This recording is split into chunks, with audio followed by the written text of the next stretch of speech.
Hey, I'm golf broadcaster Matt Adams. The updated and expanded second edition of my book, The Golf Round I'll Never Forget, Golf's Biggest Stars Recall Their Finest Moments, is now available. Readers can expect to march with Arnie's Army at the 1960 U.S. Open, relive Jack Nicklaus's remarkable 1986 Masters win, and be amazed by the Tiger Slam. The Golf Round I'll Never Forget, Golf's Biggest Stars Recall Their Finest Moments. Pick it up where fine books are sold, including BarnesandNoble.com and Amazon.com. This day in sports history. Hey, how you doing? Welcome back to This Day in Sports History. It's May 10th, and on this day in 1970, it was the Boston Bruins winning their first Stanley Cup in 29 years. It was Game 4 of the Stanley Cup Finals. The Bruins had won the first 3 games against the St. Louis Blues and were going for a sweep in a packed Boston Garden. These two teams had a little bad blood between them, though, going back to a preseason game. A stick fight between the Bruins' terrible Ted Green and the Blues' Wayne Mackey resulted in a fractured skull for Green. Green missed the entire season due to his brain injury. Side note, both players were charged with assault because of the fight. It was the first time criminal charges had been filed against a hockey player due to on-ice activity. Both were later acquitted. So despite that being months in the rearview, it still lingered with the Bruins. Here in Game 4, the game was tied at 1 at the end of the first. Boston's leading scorer that year, Phil Esposito, scored a second-period goal to tie it again at 2. In the third, the Blues took a 3-2 lead on a Larry Keenan goal, but Johnny Busick evened it again and the game went to overtime. With just 40 seconds gone in the OT period, a pass from Derek Sanderson behind the net to defenseman Bobby Orr set Orr up in front. He fired a shot as he was tripped, and the puck slipped past Glenn Hall for the series clincher as Orr flew like Superman through the air. It was the Bruins' first Stanley Cup since 1941, and it had been a breakout season for Orr, who led the league with 120 points, becoming the first defenseman to record more than 100, and he capped it with an iconic goal to win the cup. The shot of Orr in the air after being tripped by Noel Picard was turned into a bronze statue that resides out front of TD Garden. That statue was unveiled on this day in 2010 to commemorate the 40-year anniversary of what happened on this day back in 1970. Also on this day, in 1973, the New York Knicks wrapped up the NBA championship in 5 games against the Los Angeles Lakers. And this time, it was a healthy Willis Reed who did not need a dramatic pregame entrance to fire up his team and his New York Knicks, shutting down the Los Angeles Lakers 102-93 to win their second NBA title in 4 years. In fact, this was the third time in 4 years the Knicks and Lakers had played in the NBA Championship Series.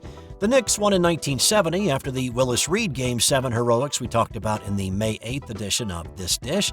In 72, the Lakers won the series. In this game, Reed scored 18 and pulled down 12 rebounds. Earl the Pearl Monroe had 23, and future presidential candidate Bill Bradley added 20 to power the Knicks to the title. In 1974, it was the New York Nets winning the ABA championship game, also in 5 games, as they beat the Utah Stars. New York loved their baby Nets back then, packing the Nassau Veterans Memorial Coliseum in Uniondale on this night. The Nets were a young team with an average age of 23, and most of the guys on the team had played less than 3 years professionally.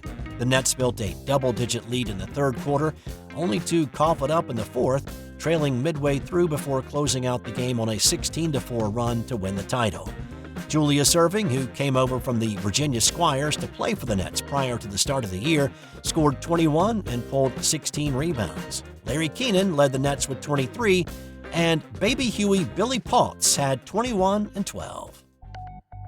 In 2015, it was Rickie Fowler putting on a late surge at the Players' Championship at TPC Sawgrass.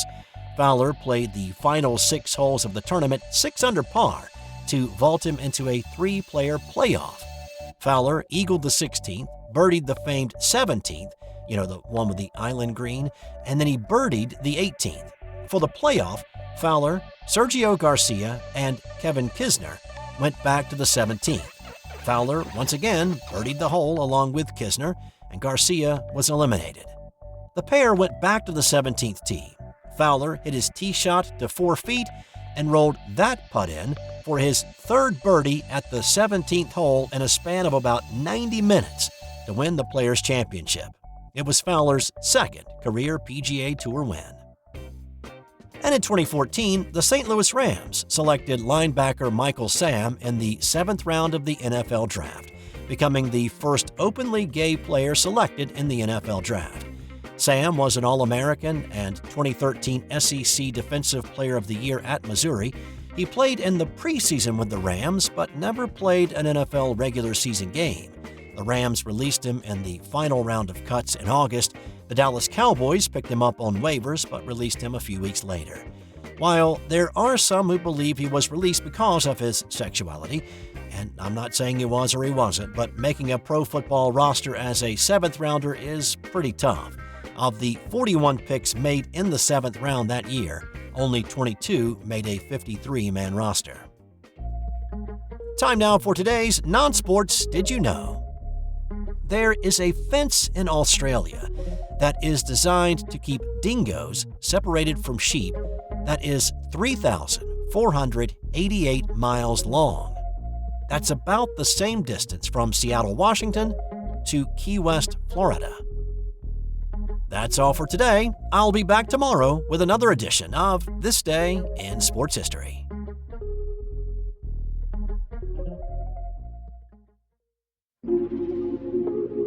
This has been an original Thrive Suite production. Hey there, sports history fan. This is Arnie Chapman, a.k.a. the Football History Dude, and I hope that you enjoyed this recent episode presented by the Sports History Network and were able to learn some good old-fashioned sports history knowledge nuggets.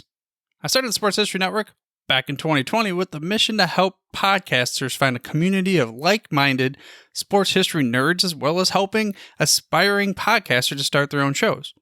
We have a little bit over 30 shows on the network right now covering all sorts of sports history, but as far as I'm concerned, we're just at the toothpick in the ocean moment, that can't even figure it out because there's so much more coming. We wanted to create the ultimate headquarters for sports yesteryear, starting with Podcast Network and our website, but we're going to continue to move into other mediums as well. And here's the cool part, because we want you to be part of our team. So if you're interested in starting your own podcast, or maybe being a guest on one of our shows, or who knows, maybe even writing an article for us over on the website. Seriously, all you gotta do is reach out to us on the contact page over at sportshistorynetwork.com.